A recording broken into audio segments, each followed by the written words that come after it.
Ukraine, the new Ukraine has been in the making at least since 2014, since the Maidan. But also I believe that there have been a lot of numerous efforts before to bring us to transformations and to changes in Ukraine. And while the Euromaidan is the best known event in Ukraine, we've had a number of previous revolutions, the Orange Revolution, as well as the movements to disintegrate from the Soviet Union, to get independence, movements against corruption, journalist movements against censorship, etc. All of that has helped to build the foundation for what we have now.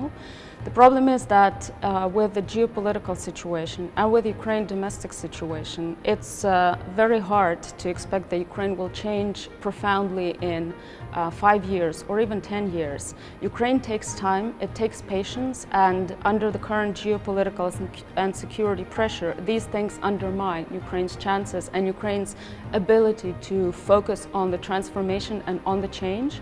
And I don't see that going away in anytime soon. But I think there are enough forces in Ukraine to continue the drive for further transformation.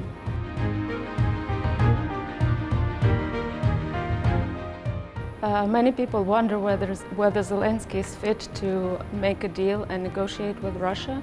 In my view, the expectations that were at the beginning for Zelensky's chances or opportunities to make a deal with Russia were quite exceeded, quite inflated. And that was both because Zelensky himself fueled expectations by promising to do everything to end the war, as well as by the desire of some European leaders, especially Emmanuel Macron, to give an impetus to some normalization of relations with Russia and use this as a window of opportunity. At this point, Ukraine is taking proactive steps to implement Minsk, and those include, first and foremost, the withdrawal of weapons from some points across the contact line, and Ukraine declares its readiness to withdraw more if the other side and if Russia confirms to its obligations. The other step is formal agreement to the Steinmeier formula, which is a small but important aspect of the agreed resolution process. Now we're looking at December 9th, where the Normandy summit is about to take place, and we will know more about what the leaders agree or don't agree there. So that will be an important date.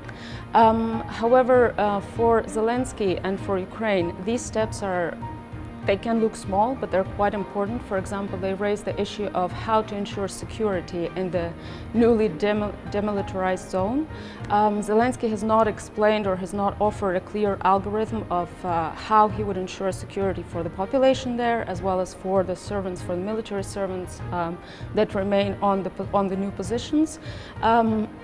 He is trying to build an impetus in the negotiations with Russia and directly with the Russian leadership. That has succeeded to some extent. However, whether enough trust will be built between the two sides and whether Russia will confirm to its obligations is a big question right now.